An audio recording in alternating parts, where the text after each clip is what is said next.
Interim City Manager Tinglenberg to introduce the presentation.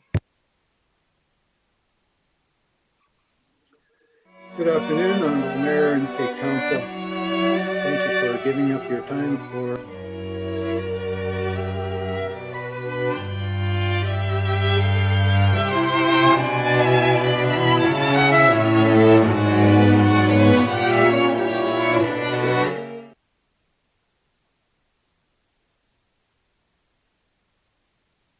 keeping in mind that we anticipate there will be a drop in revenues for 2021, just as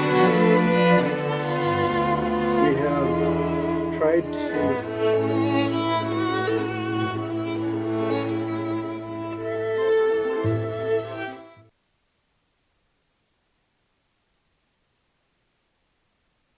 we have not been able to achieve all of them while trying to continue operations.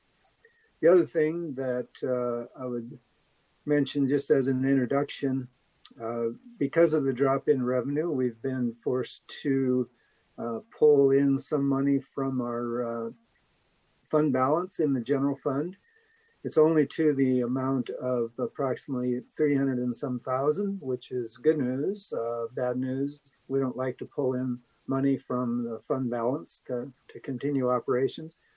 The other element that you'll see is that we ask all of the departments to cut an additional 2% out of their operating budget, their base budget. And again, in some cases that will not be sustainable. So again, we'll have to keep those things in mind as we go forward. Because of the short timeline to when you adopt the budget on November 2, the first hearing is in October, and then the final adoption is November 2. We will not have time to modify this budget as been presented.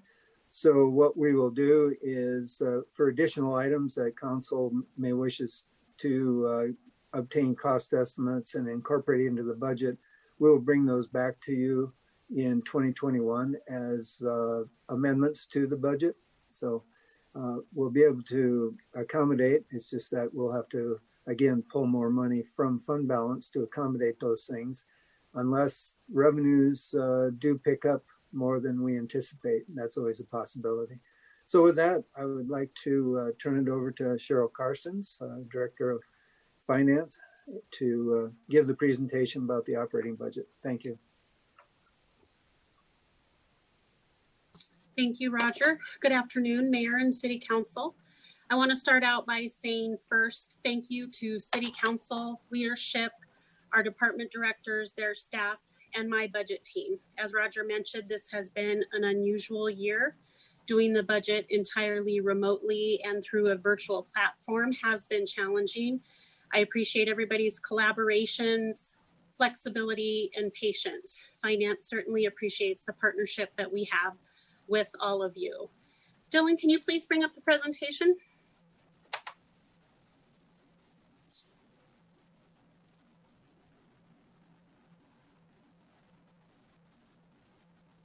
And if you will advance, there you go. So this is a repeat of this is the agenda. So we're going to start. Roger did the opening remarks. I'm going to review the source and use document with you. Annette Peters will go over the legislative budget. And then Roger will do primarily the remainder of the presentation with CIP, the reunion, sales and use tax extension, and then discussion. I will certainly be available the entire time to assist with any questions as well. Next slide, please. As a reminder, this is the proposed budget schedule. So here we are today at the budget retreat. October 12th, per charter requirement, Finance will have a draft of the budget document available online, as well as a hard copy in the city clerk's office to meet that requirement. On October 19th, you will see us again for the 5 meetings listed and ask you to open the public hearing for those various budgets.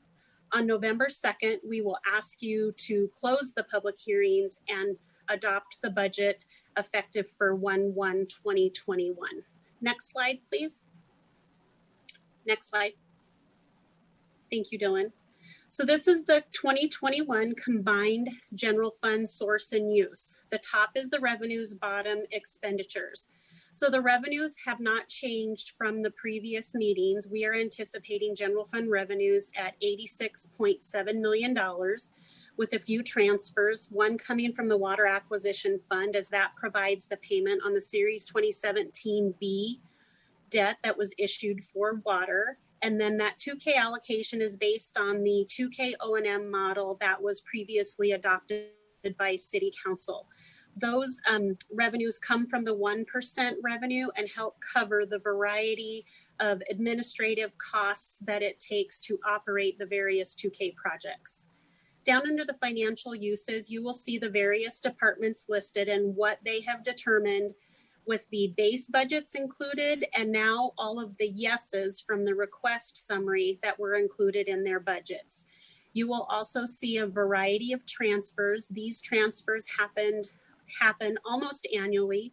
A transfer to the Housing Authority for 60, the elected officials retirement fund 48.9, and then the various debt service payments. Also a transfer to Urban Renewal Authority, which is for the Derby Catalyst funds of $83,000.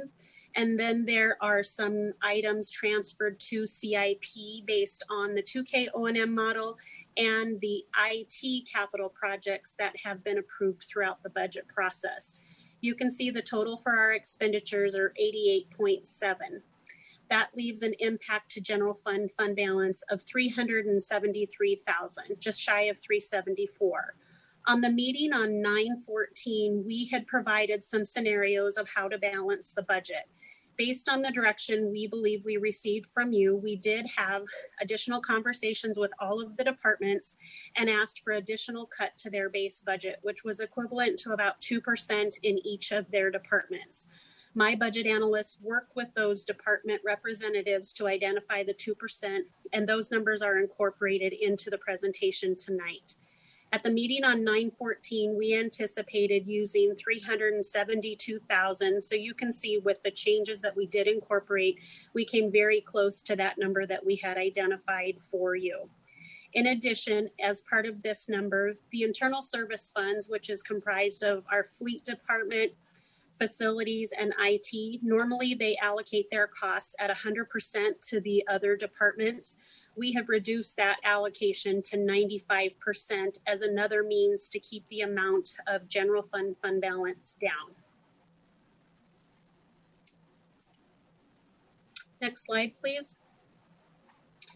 I will stop there before I turn it over to Annette Peters to answer questions and have a discussion with you about the legislative budget and answer any questions at this time if you have them, or if you prefer to leave them till the end, I'm happy to answer questions at that time as well.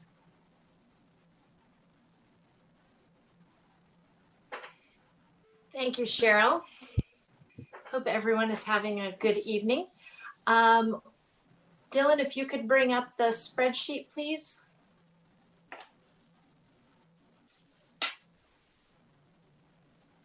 Thank you.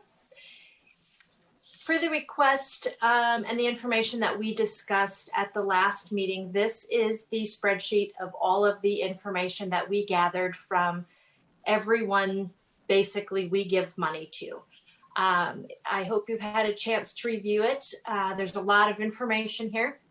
So I'd like to start out if you have any questions regarding any of the information on this spreadsheet.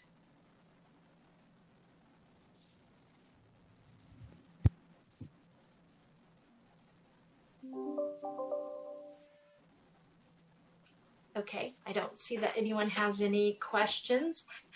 Basically, the 2% that we decided to reduce in the legislative budget at this point is looking like any of the information that we may not be giving to different entities based on whether or not they are having their events or making their requests in 2020.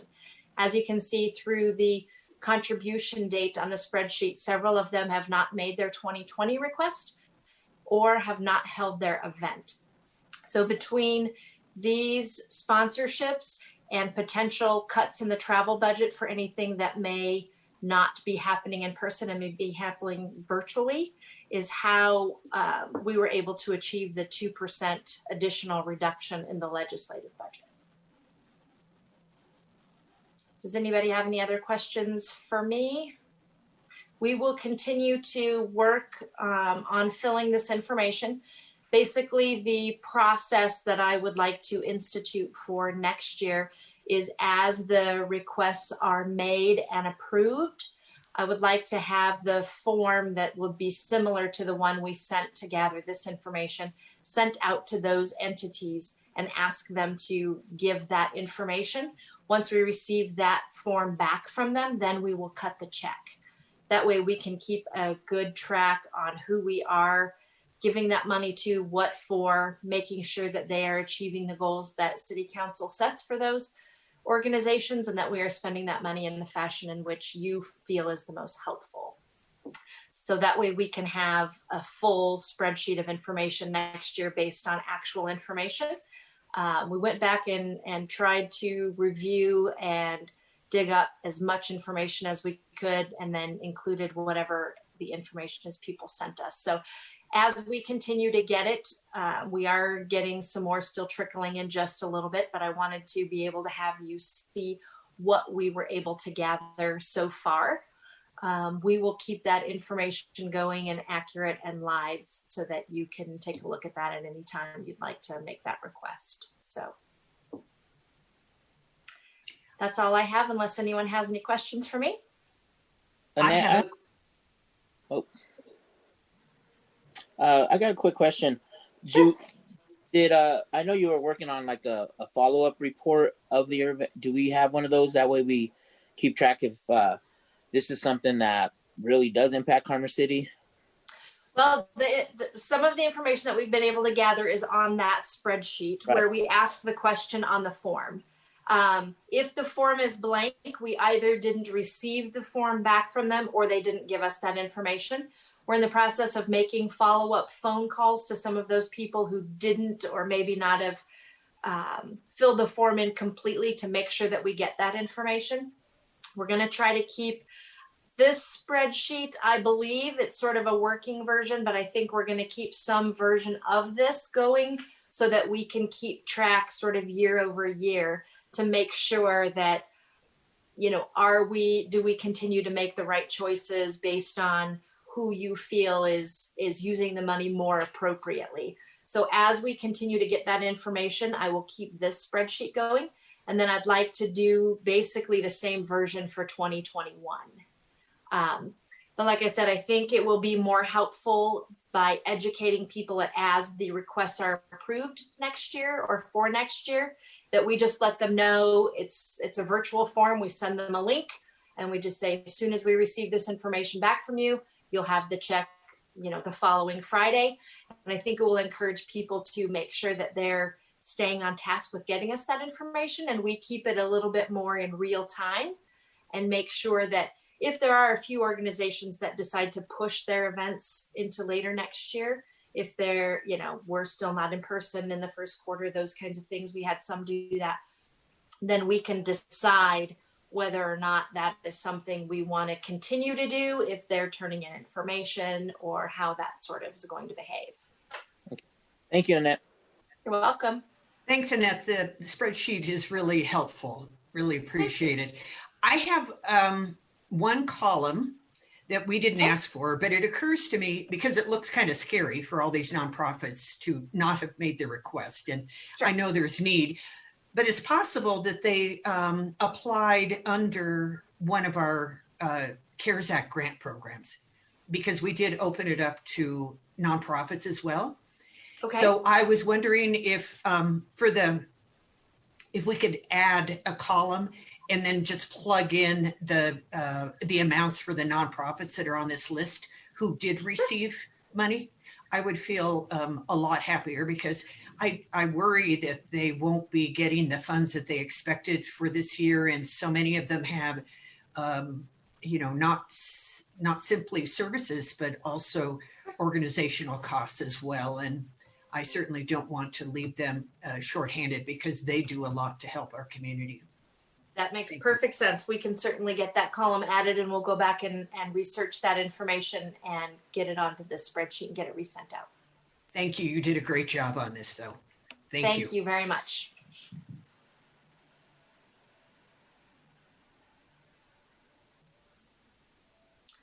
Does anybody else have any questions for me? Any additions? Is it too much, not enough?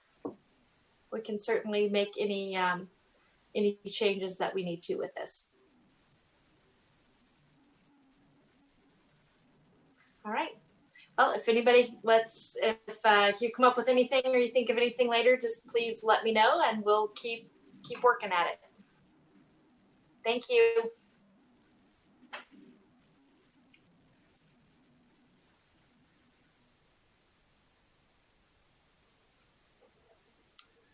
Thank you, Annette. Appreciate you coming in on your vacation to attend this meeting. Then moving into the capital improvement program, Dylan, would you pull up the CIPP presentation part of it?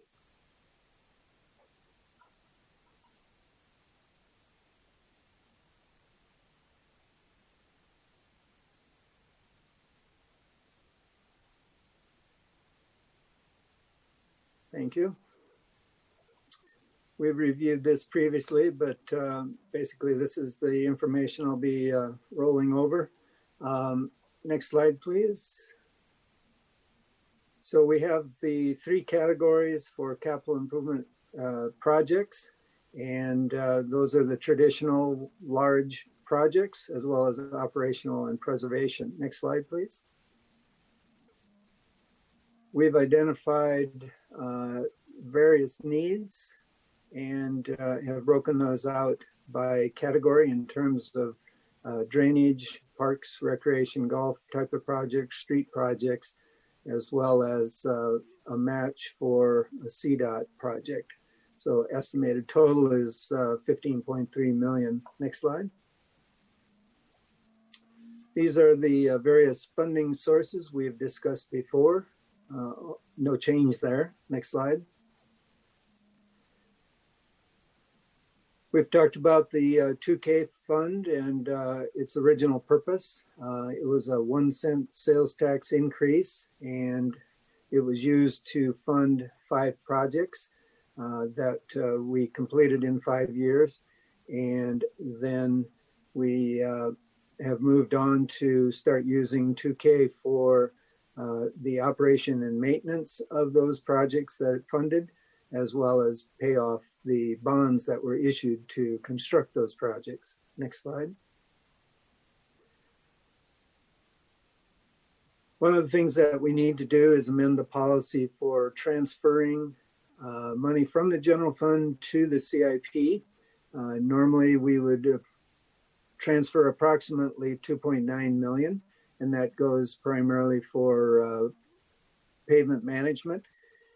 Instead, we have funded pavement management from other sources for 2021, and therefore will not be moving any money from the general fund to the capital improvement program for pavement management. The other part of that is it's not only general fund money, but we have been taking in the road and bridge money as well as HUTF, which is the highway users tax fund. That money will go directly into the CIP instead of going into the general fund and transferring over to the CIP. So that's a change that we're making in how that money is handled. Next slide, please.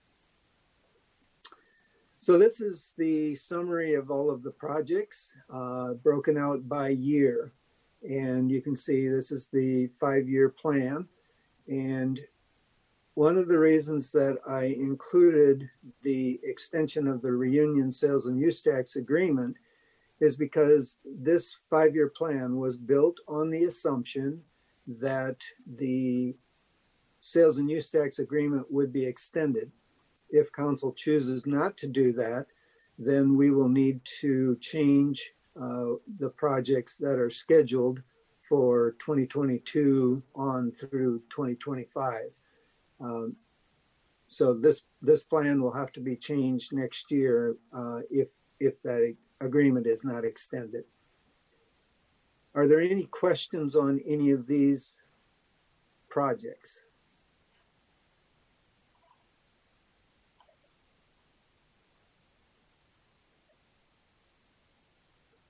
I will move on then. Next slide, please. So 2021, this is an overview of the requested projects. You can see that it is quite a variety of different types of projects, including street widening, as well as what we typically do each year for Parks Recreation Golf Preservation.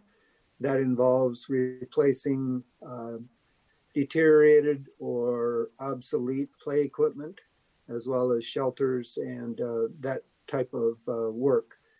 We're basically finishing the Buffalo Run fencing.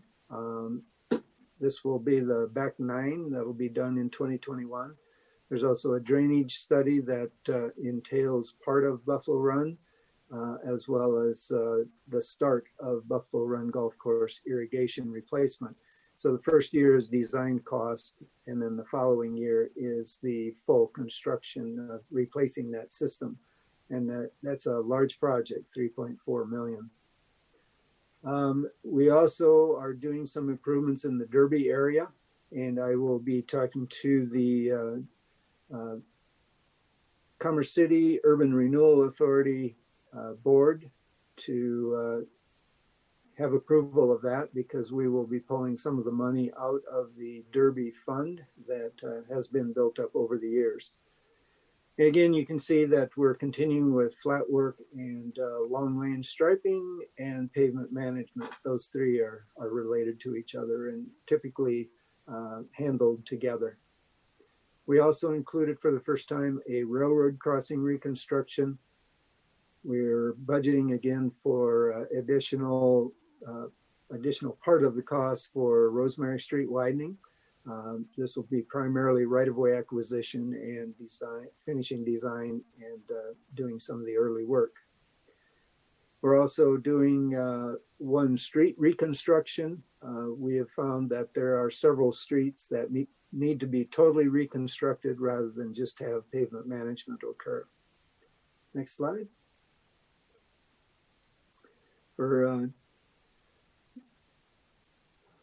I'm sorry, I was launching into something else. 2021 highlights, it requires no general fund money, as I mentioned earlier.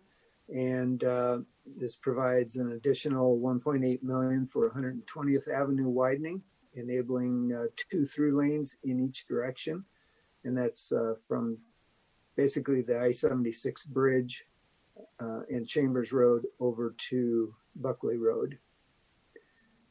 And as I mentioned, it provides for the design work of the Buffalo Run Golf Course irrigation replacement and railroad crossing and street reconstruction. Next slide. In 2022, we are moving only 200,000 from the general fund, and that's for the 62nd and Vasquez design work, and providing the 3.5 million for the Buffalo Run Golf Course irrigation system, and then provides for an additional street reconstruction. Next slide. 2023, providing $2 million loan from the general fund to the Urban Renewal Authority for the 62nd Avenue and Vasquez intersection.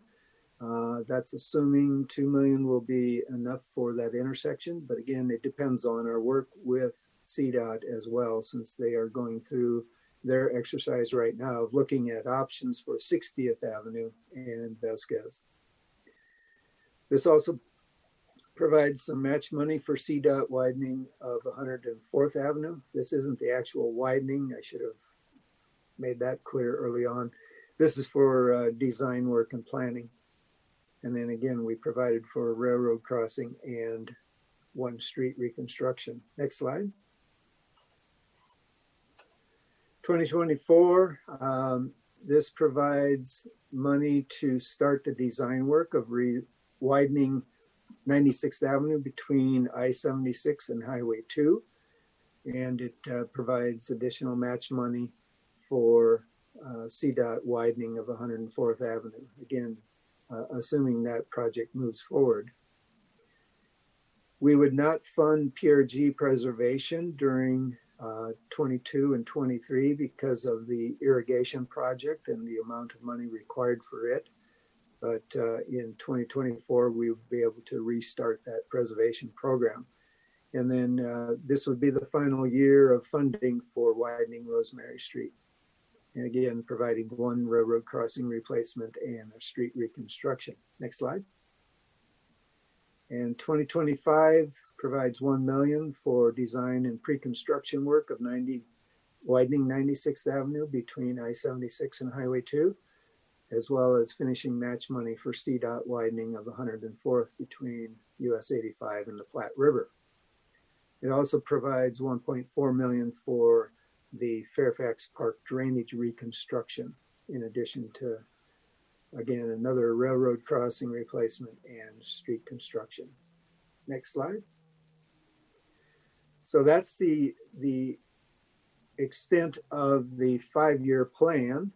And as I mentioned, it's built on the assumption that there will not be an extension of the railroad, or that there will be an extension of the Reunion Sales and Use Tax Agreement, which is a big assumption. And that's why I put it in here for your discussion.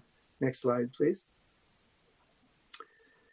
So this is providing a recap of that request, as well as a review of current obligations and activity and the activity that's proposed for the extension. Next slide. So we entered into the intergovernmental agreement with the Reunion Metro District back in 2003, and it provides for revenue sharing and allows the district to fund and construct public improvements. And the way that agreement was written, it's very broad in terms of what is considered public improvements.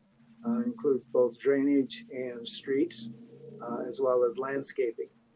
Now, on the plus side, it alleviated the city from responsibility to manage those projects. And that agreement expires on January 1 of 2021. I may have made a mistake there. I think it's actually 2022. Next slide, please. So what this does is basically it would allow them to continue paying on existing bonds that have been issued for the projects that they have done. But what I would propose is that we define the scope fairly clearly, that it would be for specific projects, and I'll review those in just a moment. If the IGA is extended, we anticipate that an average of about 1.2 million would be remitted to the district. And they had requested a 10-year extension. And so in that period of time, it would be $12 million. Now, we have seen that increase per year, but 1.2 million is the average of the last several years. They also have other revenue sources, including property tax, that they use to pay off bonds that were issued at the start of construction of these projects. Next slide. So here you can see the money that has been remitted. Total of 11.5 million has been remitted to the Reunion Metro District. Next slide, please. And the amount expended by Reunion was 32.5 million. So our payments of 11.5 compared to the 32 million that they have spent would indicate that there's 21 million that would remain just under the current terms of the current agreement. Next slide, please. These are the projects that they have spent the money on. It's a variety of street projects, as I mentioned, as well as utilities and utilities including water and sanitary sewer, as well as some of the drainage improvements that were needed and landscaping. Next slide. These are the projects that we discussed with them of including in an agreement, and to do all of these would take far more than 10 years. Well, I'll wait till we get into the next slides. Go ahead, Dylan, next slide. So our options, we basically have three options. Our option is to not extend the agreement and have the city manage the projects. And I'll go through those pros and cons. And the second one is to not extend the agreement, but instead enter into IGAs for individual projects. And the third option is to extend the agreement. Next slide, please. So option one is where the city manages those projects. The pros for that is that it allows the city to control the timing and funding of projects, does not require an intergovernmental agreement, doesn't require accounting reconciliation or payments to reunion. Now the cons are that it requires our engineering staff and attention when they already have a full workload. And the other option would be to require the hiring of a project management firm. It does require project accounting and payments on our behalf. Even when we manage a project, we still have to go through that accounting. But it also presents a cash flow challenge to the city because the timing will not mesh with the development need when they need to have certain things built. Next slide, please. Another option is to enter into individual project IGAs. It does provide coordination of projects between the city and the developer. It would allow the city to have input on design, and it allows some control over timing and funding in terms of what we're able to perform. And the cons would be that it would require accounting reconciliation and payments, just like all of the others. It would require engineering staff and attention, and they already have a full workload, as I mentioned before. It might require a project management firm. It does present a cash flow challenge to the city, and the project timing may not mesh with the development need. Next slide. So option three is to extend the agreement. The pros would include project timing will mesh with their development. And here I should add, this is the only master development project that we have in the city, in the sense of an entire thousands of acres is basically being master planned and master developed. So this would mesh with their development need. It would require the least amount of staff time and attention. It would not present a cash flow challenge to the city, since it would be basically sharing of the revenue that does come in. And it would require the least amount of accounting reconciliation and payments. It does allow the city to approve design, since we can put that into the agreement. Now the cons, it still will require some staff time and attention. We will have little control over the timing, and Reunion would be responsible to fund infrastructure other development would benefit from it. But again, that will happen whether we do it with IGAs as well. Next slide, please. So our recommendation is to extend the sales and use tax agreement because it would take the least amount of staff resources, pardon me, and allow the project timing to mesh best with their development needs. Next slide. So at this point, I would open it up to questions both about the Reunion sales tax agreement and the CIP projects.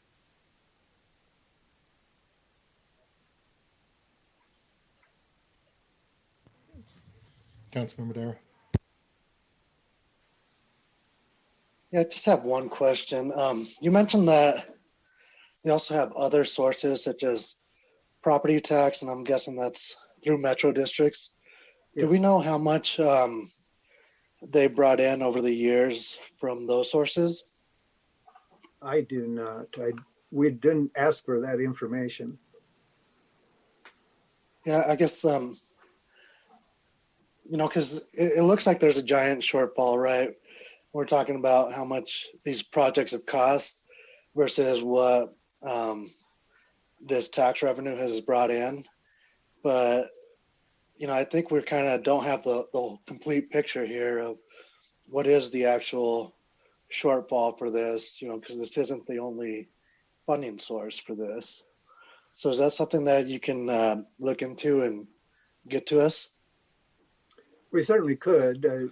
They've also filed public reports, on their finances for the Metro District. So we can research it that way and or ask them directly for that information. Yes. Appreciate it. Councilwoman Noble. Thank you very much. I am hesitant about this one because of the amount of bonding that the Reunion Metro District has floating out there right now. And I'm not sure how the money is being spent and why they need our sales and use tax to do what they need to do in the community. The residents who live in this Metro District pay substantial amount in addition to property taxes. The Metro District payment is, at least in our case, twice the amount of our property taxes on top of it. So I would like to know more, as Councilmember Madera would. And it would be nice for the city to have some oversight for what is going on in the community rather than having decisions made arbitrarily by the Reunion Metro District. You may recall that we just had an election and all of the North Range Metro districts were taken over by residents, but it turned out to matter not at all. They don't have a vote on the Reunion Metro District, so they have absolutely no influence. It is still down strictly to the developers and not to the residents. So I think somehow we need to bring this in-house without better answers as to what's going on. I was under the impression also that the reason we have someone on staff who now looks at Metro districts is that this person would be doing this kind of thing. I had heard that in actuality, this person is simply reviewing applications for Metro districts, but we really need someone who can be an overseer of the Metro districts, because we give them a lot of latitude in these service plans, and there is no particular oversight on the part of the city. Thank you.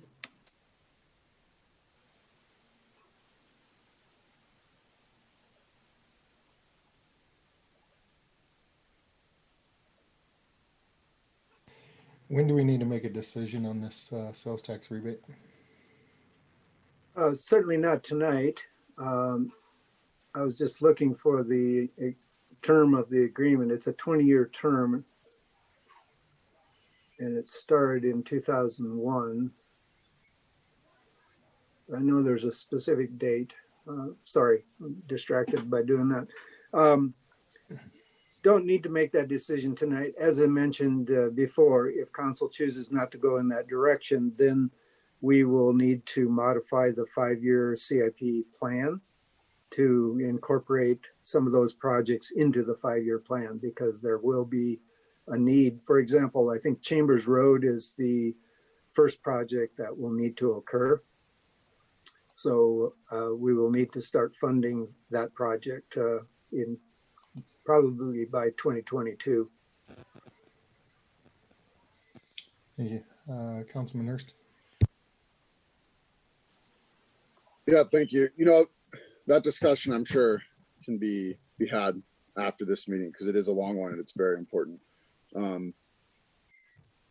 Just want to caution. I just think there's, in my opinion, that it's a possible double-edged sword. It really is because, you know, if the developer's funding all of that up front, it does go to the cost of the houses to have the same product. Obviously, you can reduce product or reduce, you know, public improvement and keep the cost down. But one of the things I worry about, you know, no metro districts or metro districts with different funding rules can cause the initial value of a home to go up, which obviously is already a challenge in our area as values go up. But on the other side of it, you know, for some people that might be great. Now my house is worth more money because the people, you know, a mile away's house is worth more money. But for other people, that could price them right out of their tax base because the value of their house will go up so significantly that their taxes will rise because they'll be under the current or old structure that we're living in right now. And so I do too want to see more details of, you know, how that master metro district is spending dollars and how that works, because, you know, it is concerning to hear that homeowners took over the board and they have nothing to vote on still financially. That just does not seem to be how it's supposed to, you know, the intention of the layout. And so would love to see the details of that, how that works, how that fits into Title 32, and then what options are moving forward. You know, one of the options could be nothing, but one of the options could be laying out, you know, different types of approvals that we could go through, or different types of regulation where we could have a little bit more say in those metro districts and how they are funded moving forward. But again, just understanding both where we want to go and some of the potential outcomes if we go that direction is important there. Councilwoman Noble. One other question for you, Mr. Tinklenberg, which is how much money is it's 1.5% of the sales tax? Is that correct? What's the factor, and how much is the money that would come out of our sales tax and go to them? The existing agreement is 33% of 3% sales and use tax. In other words, 1%, if you will. And then also 33% of any building permit fees collected, as well as reimbursement of impact fees. So road impact fees and drainage impact fees. And how much did that come to last year? The average for the last 3 years was 1.2 million. That's the total amount? Yes. Per year. Yes. Okay. So what I would propose is, you know, if council chose to not extend that agreement, then we would figure out, you know, which projects we want to tackle and then apply that amount of money to those projects. But again, that assumes you're willing to go that route. So I don't want to assume too much, but I do have to make plans for the projects. That's why presenting it that way.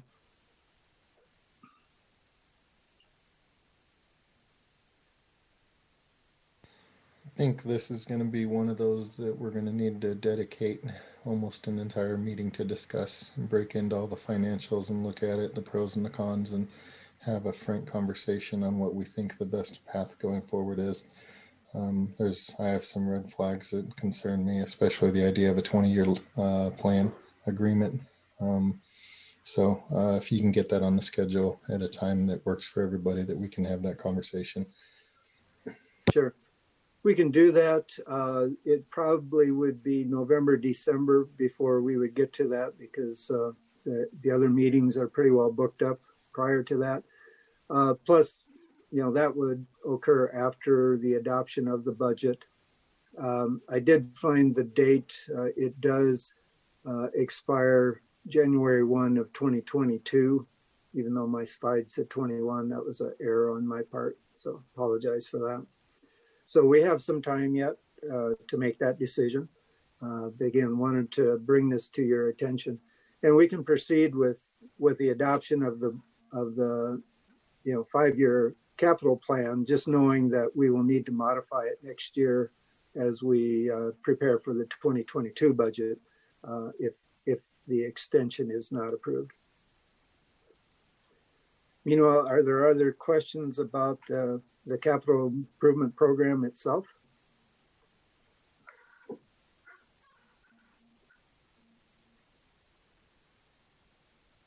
Doesn't look like it.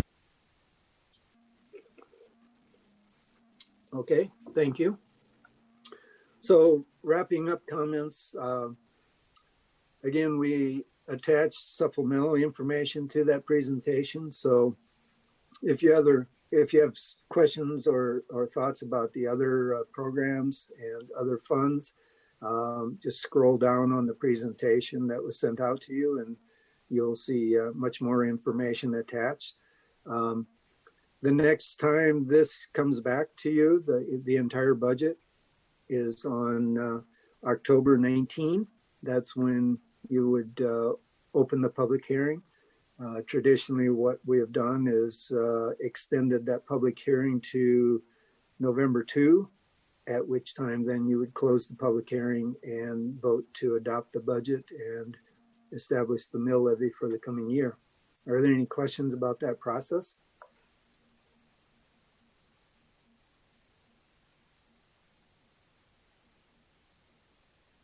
All right.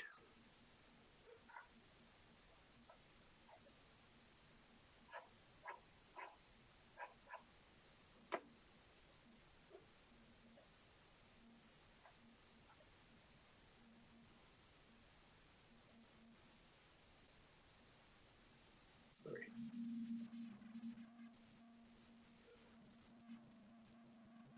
In that case, are there any other topics that council would want to discuss that are related to the budget?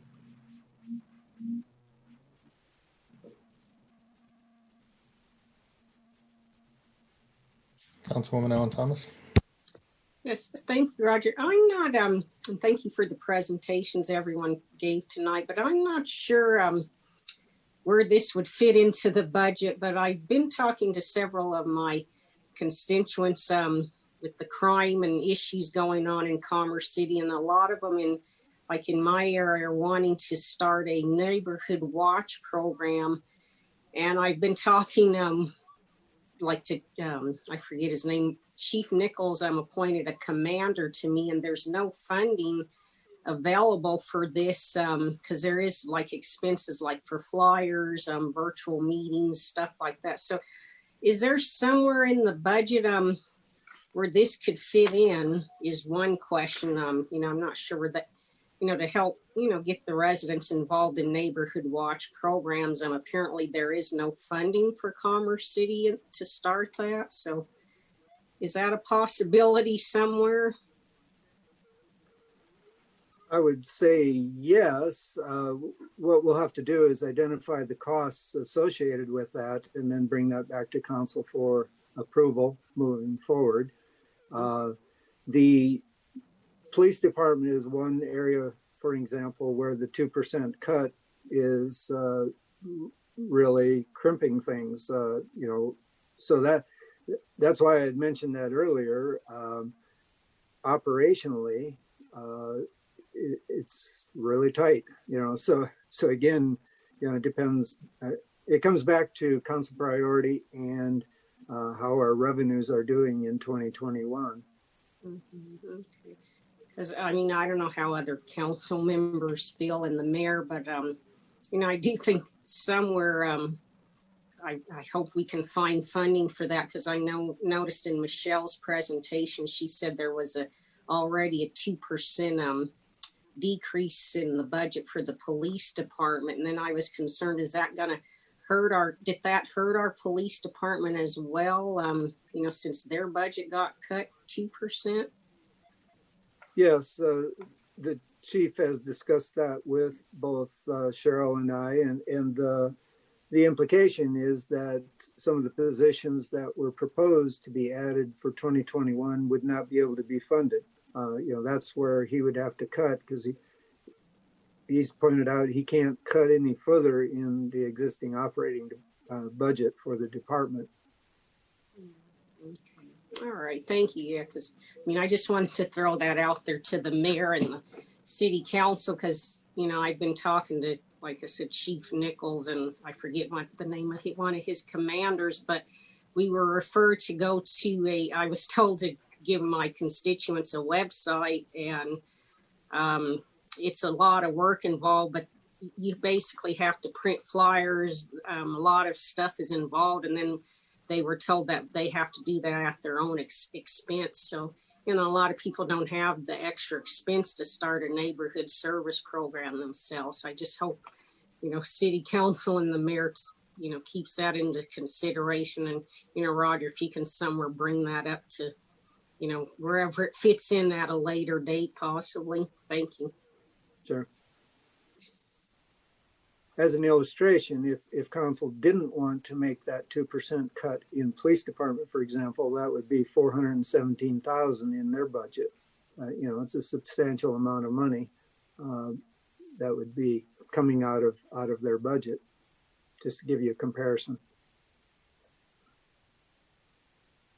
Right, and we're already those short officers, right, currently? Yes, we're down 7 officers, 1 CSO employee. We just had a sergeant resign, a captain resign, and a deputy chief resign. So we're hurting, yes. So do you think that's going to make us hurt even more by cutting their budget?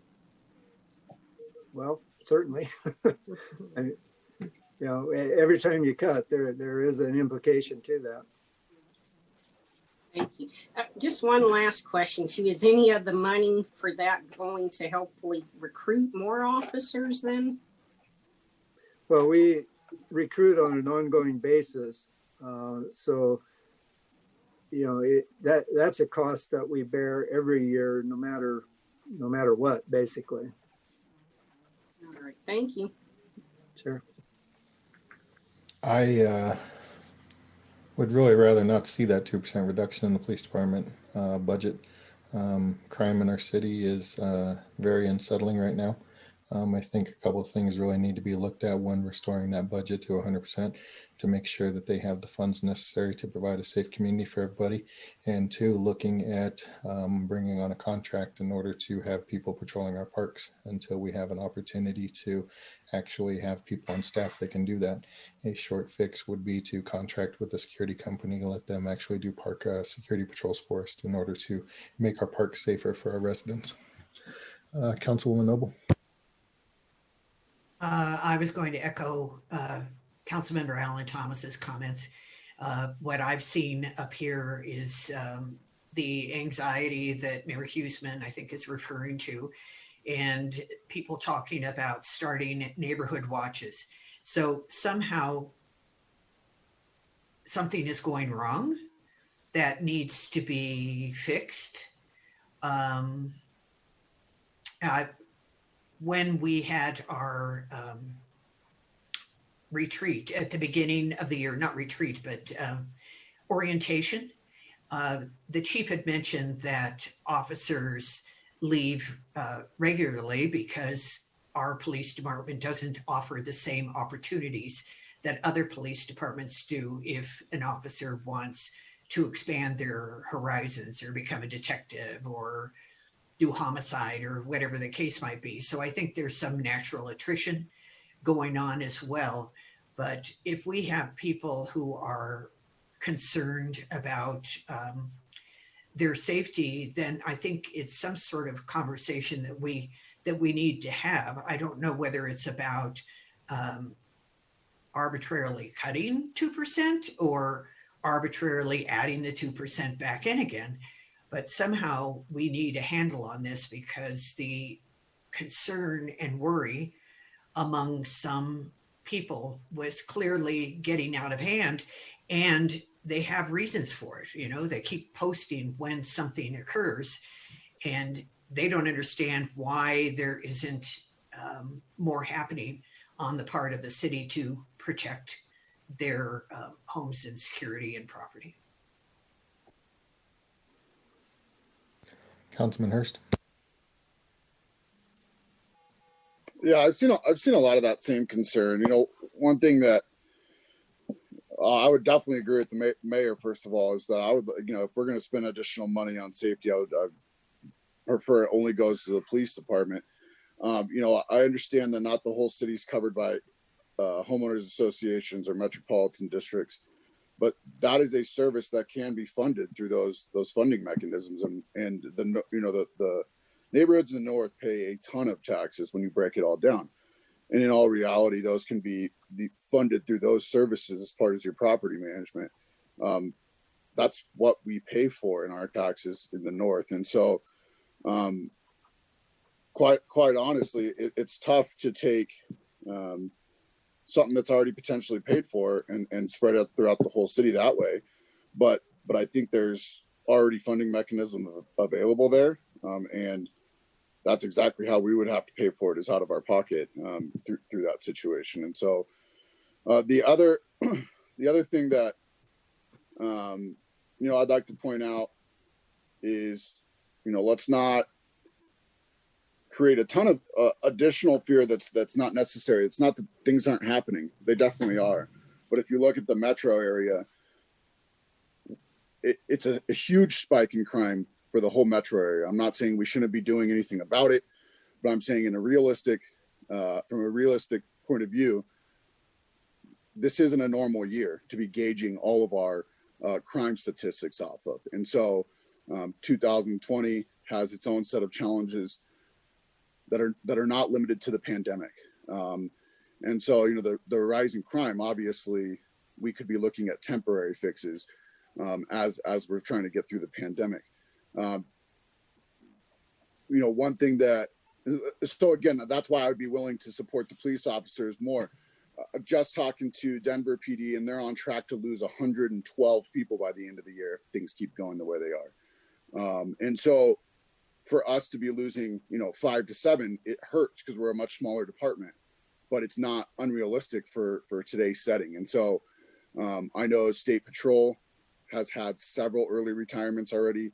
And so we just have to take it from a, you know, holistic view, kind of see what's going on in the greater law enforcement community, understand that this attrition is not natural. It's not like a number that, it's almost like we need to take the data and scrub it and bring it to a realistic point of view after we get past all of this, because this will skew numbers for a long time if we look at 2020 as a normal year. And so I'm not saying I don't support, you know, better community policing and support our police department. I just want to make sure we keep a realistic view, and it looks at metro wide, that some of these spikes in crime could be attributed to a lot of different things, but just the one I would call out the most is 2020 has not been a normal year. And we are seeing some of the side effects of things being out of the norm.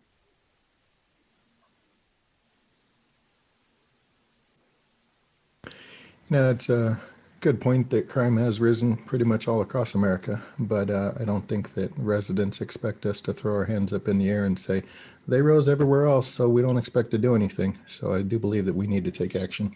Councilwoman Grimes.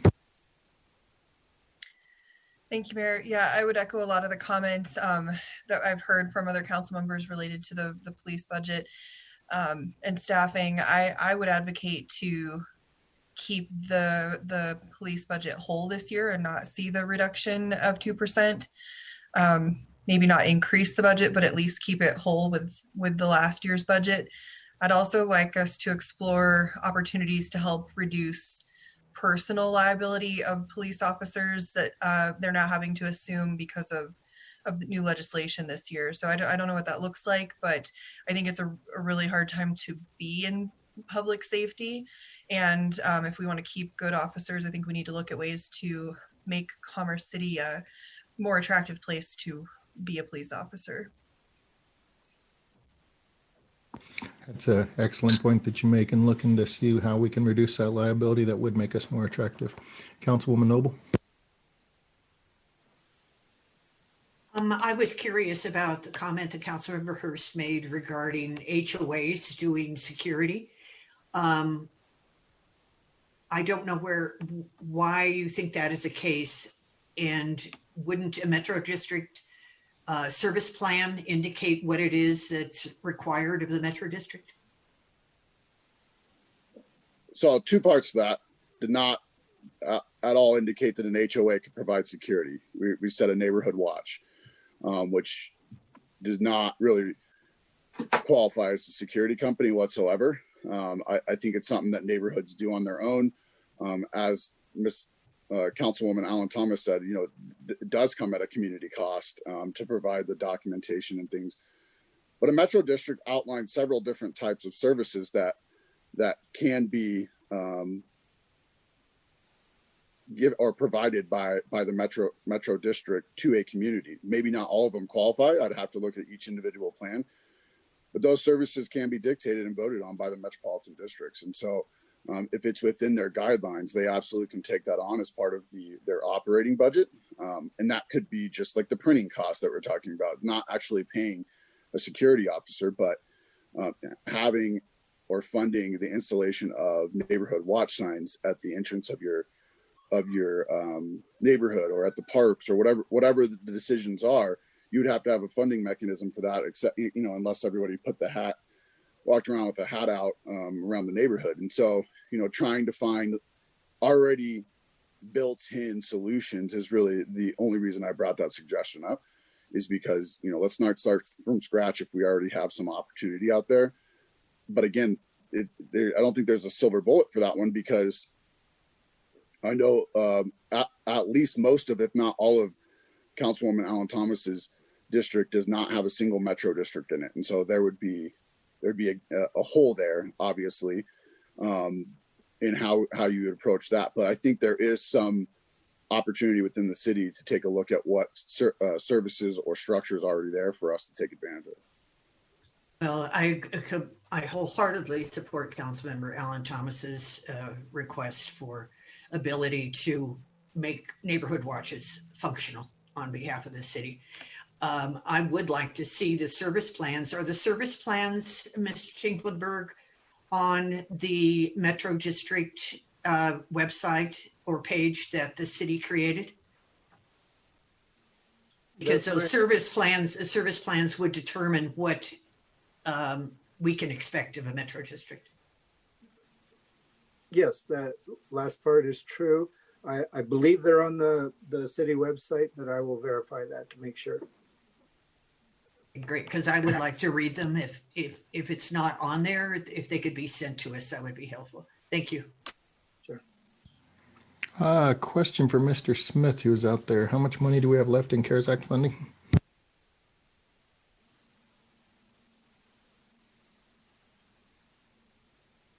About $1.9 million was the last estimate that we had of unencumbered money at this point.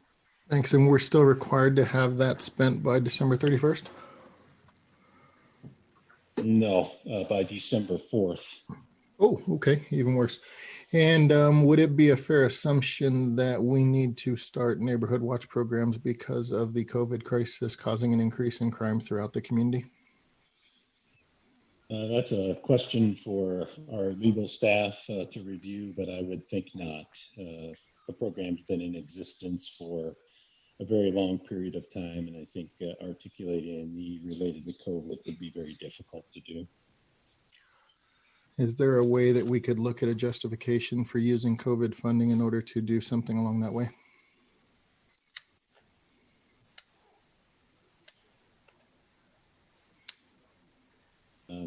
If it was COVID related and we were able to articulate that, then I'm sure we could. Okay. Can we look at that?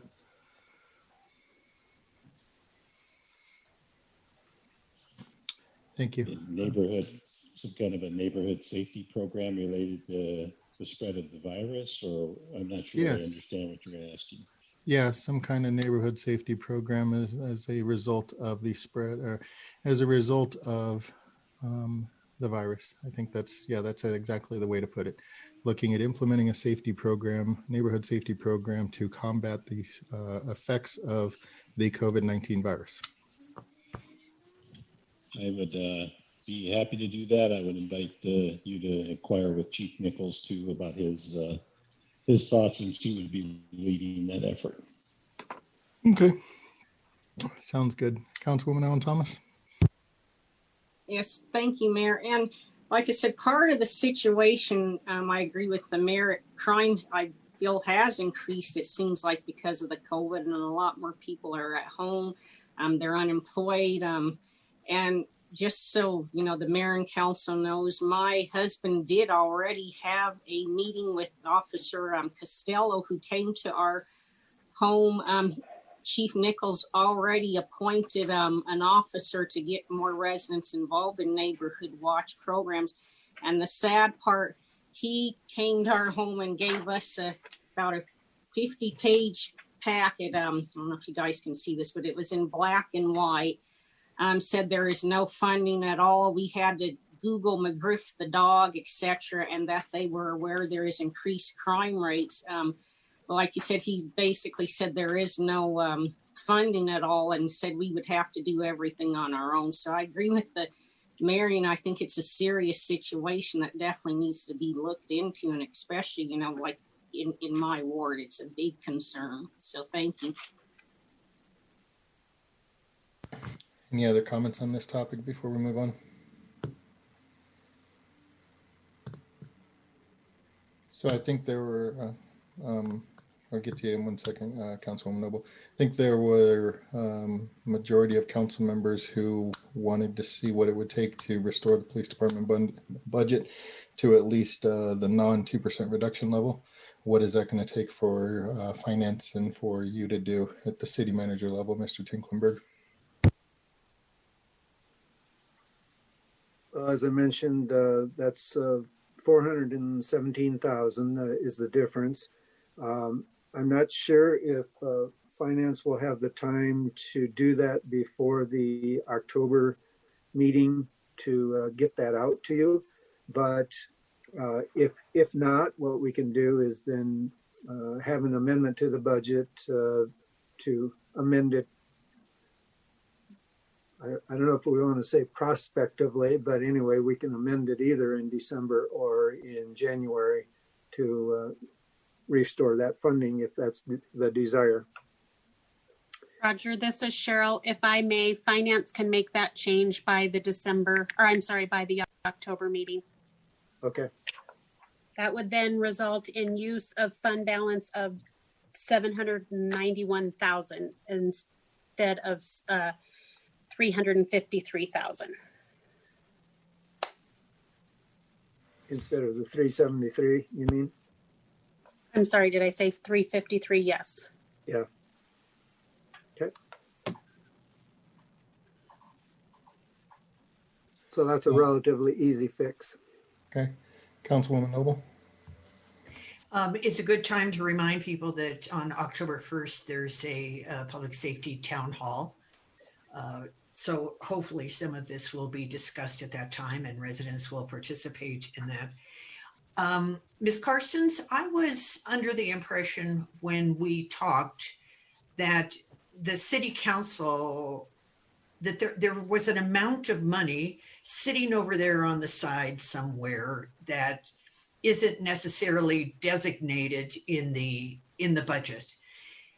Is that something that the city council could say, we want to use these funds to help start neighborhood watches, for example? So each year there is an amount budgeted within the contingency account. In past years, the city manager has made the recommendations of how to use those funds. So that certainly is a conversation you can have with Roger, and it isn't set for a specific amount or a specific type of funding. So it is available for unexpected expenditures that do come up that we don't want to do a supplemental appropriation for. Okay, so that would be good. Then we could consider that as Plan B if Plan A, which is to use CARES Act fund, doesn't come through. And lastly, we really need to start thinking about how to distribute 1.4 million before December 4th. Thank you. There are things in the works for those funds. The problem is the expenditure has to be incurred before December 4th. So even though that is the amount that is available right now, there are things that are continuing to happen throughout the month. And then each month, Teresa Wilson is in charge of that from my staff.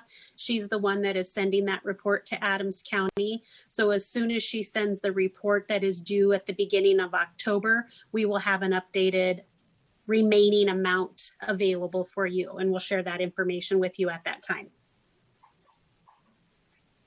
Thank you. You're welcome. Councilman Wadiola. Thank you, Mayor. Another thought that I think since the legislative budget is going to be a lot smaller. I mean, looking at that list, there's some that have not asked for funding since 2018.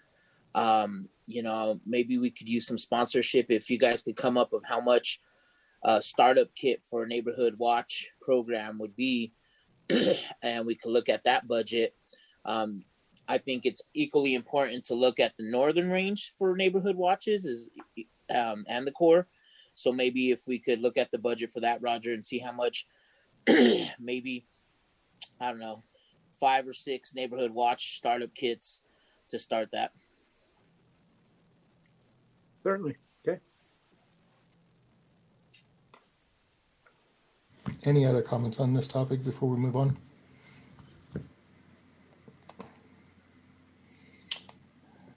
All right, thank you.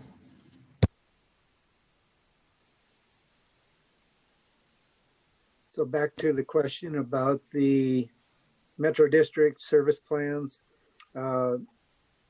I've been texted that those are published on the state website. They're not on our website. So our management analyst will get that link out to the city council so you can take a look at each of those service plans.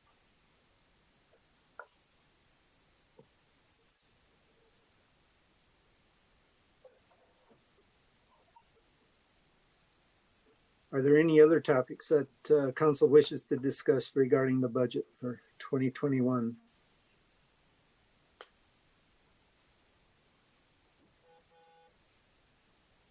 Mr. Tinklenberg, I have been on the website for the Department of Local Affairs looking for service plans. So before we're sent a link, could he please check and make sure that the service plans are actually on the DOLA site? Thanks. Will do. Yes.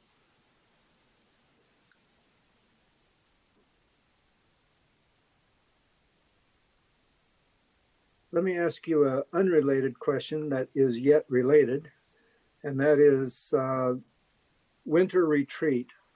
Typically, we do the winter retreat December, January, February, somewhere in that time frame.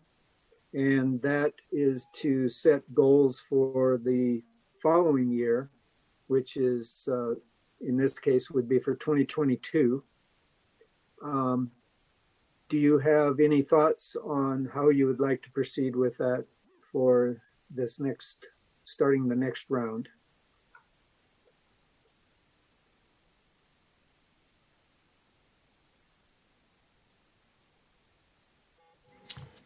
Guys, feel free to chime in with any thoughts you have on that.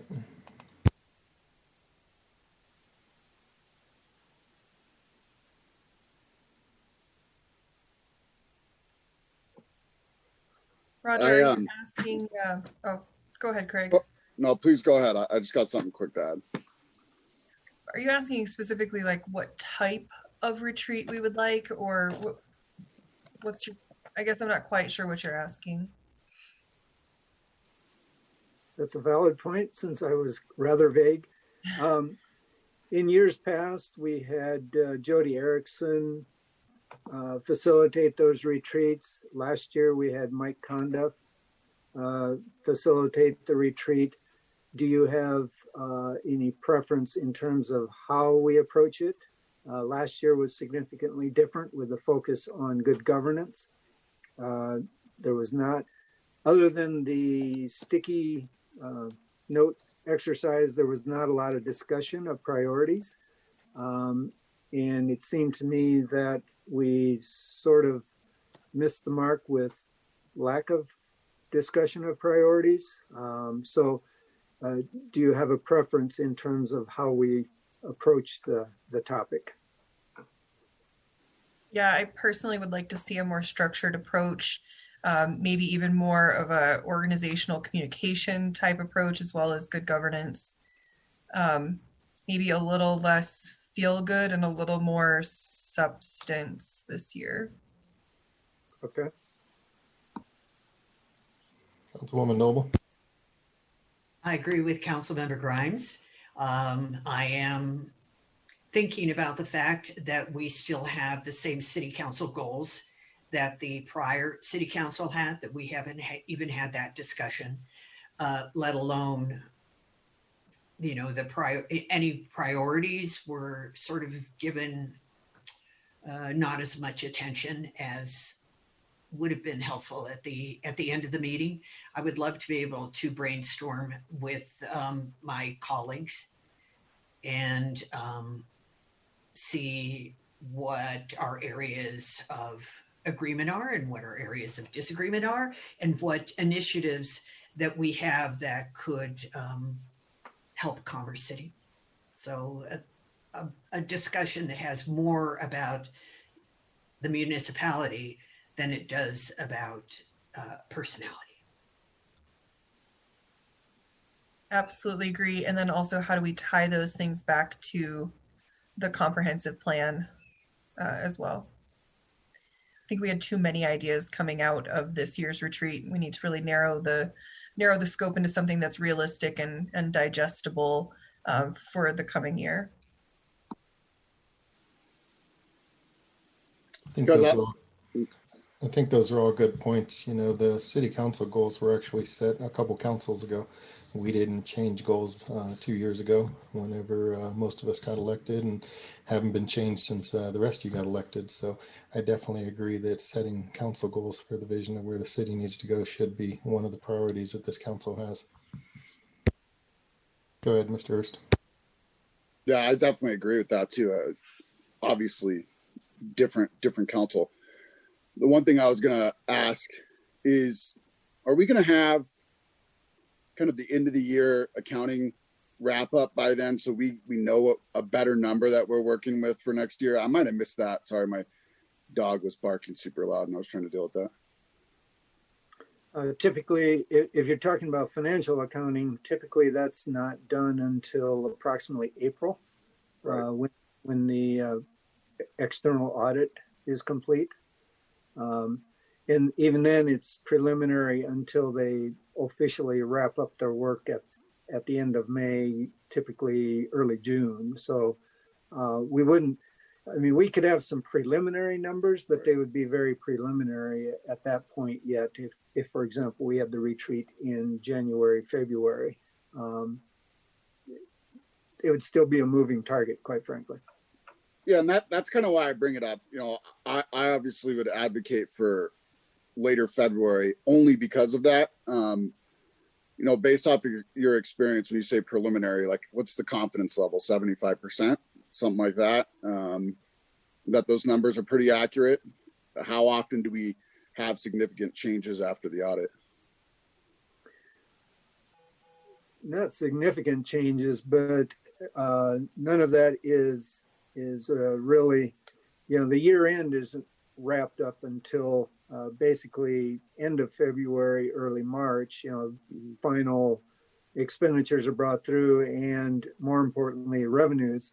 You know, for example, sales and use tax revenue isn't due until the 20th of the following month. And so, you know, we don't even get it until January 20. Sure. And then it's a matter of, starting to plug the numbers in. So order of magnitude, confidence level. No, look, I'm not sorry. You don't have to give me a solid number. I was just trying to get a feeling for it. And the reason I make that, especially critical this year is because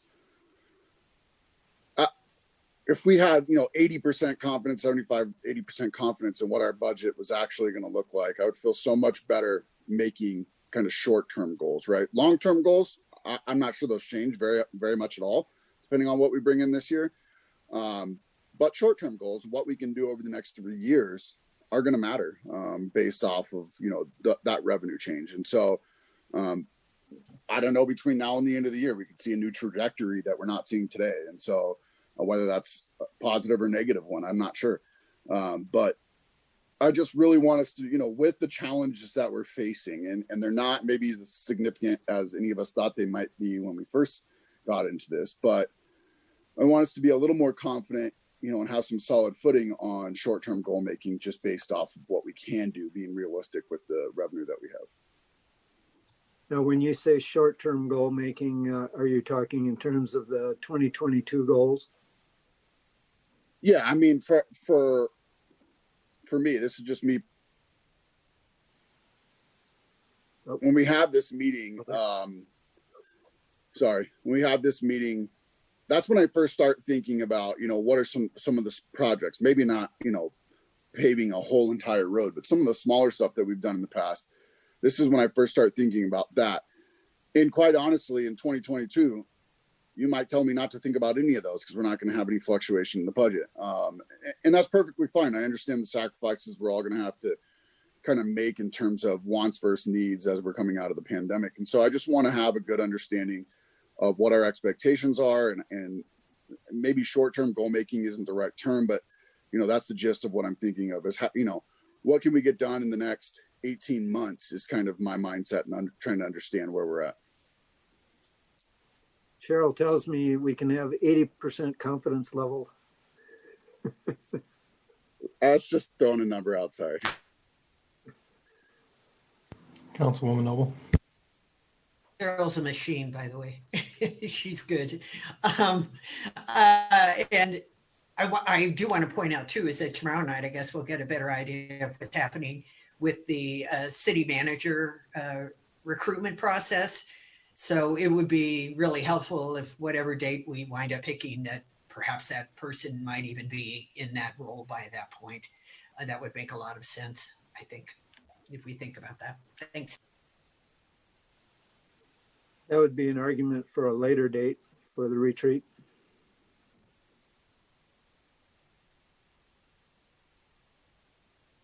Okay. Unless council has other topics and issues, I have no other material for your consideration this evening. Mayor, I'll turn it back over to you. Thank you. Appreciate all the hard work that has gone into this so far. I know it's been extremely challenging with moving targets of revenue. Did I say revenue? My bad. Revenue and costs and everything. So I do appreciate every effort that has been made by all your department directors and by especially finance and yourself to put together a budget that is going to get us through what is likely to be another challenging 2021 after the year that we've already had. So thank you for that. Thank you everybody on council for your input on all this. As you heard, this is a little bit different. In previous council budget retreats, we've kind of come in with our projects that we wanted to get funded and kick those around and had votes that evening on whether or not we wanted to include that in the budget. And it's a little bit different this year with the budget happening so late and trying to get all this crammed in a timeline that works in order for us to meet our requirements. So if you do have items that you want to see, then please bring them forward over the next couple of council meetings and get those so that they can go into a supplemental budget and we can go there. There's a couple of ideas that I want to kick around as well that we can have that conversation at a later time. Yeah, so other than that, just appreciate everybody's work on this. Appreciate everybody attending the meeting. I see Councilman Hurst has his hand up, so I'll open it up to him before we close this out.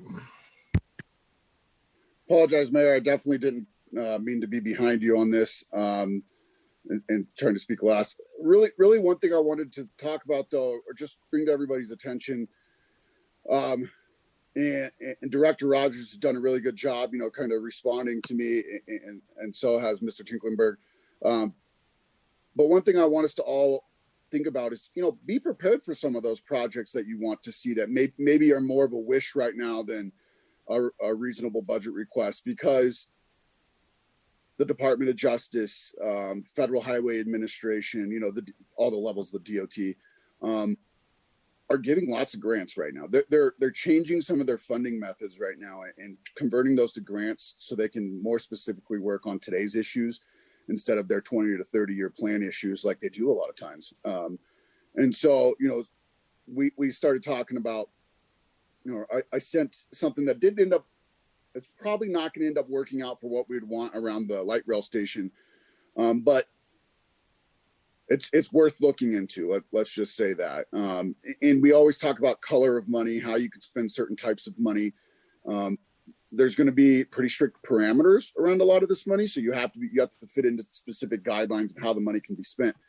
But by all means, if we can find a whether it's neighborhood watch or some other version of neighborhood protection, where we can have a program that can be sponsored through the DOJ grant opportunity, by all means, I think that's something we should be attacking harder than ever, in terms of applying, trying to get in front of and show, what that will do for our community during this time. I think we will have a very good opportunity to qualify as a city with the growth that we've seen lately, with the diversity in our population, with the blue collar jobs that we have in our community. All of those things are really good for us to highlight, and I think kind of fit the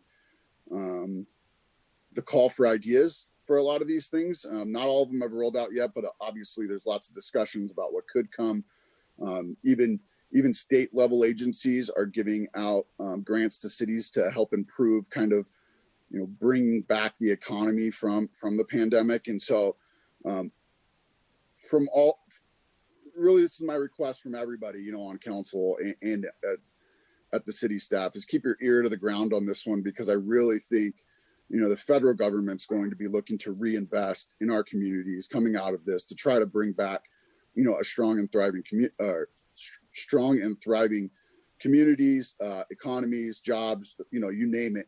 And a lot of that starts with reinvestment in our infrastructure, reinvestment in our, essential services.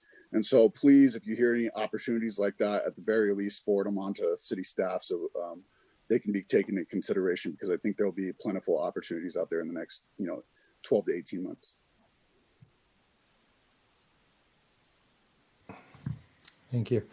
Any last alibis? Anybody have any comments before we close out the meeting? Seeing none, thank you again. We'll see you all tomorrow evening for our joint meeting with 27J, and following that, a special meeting to take up items that were not completed during the last council meeting. So with that being said, have a good night. See you tomorrow. Good night.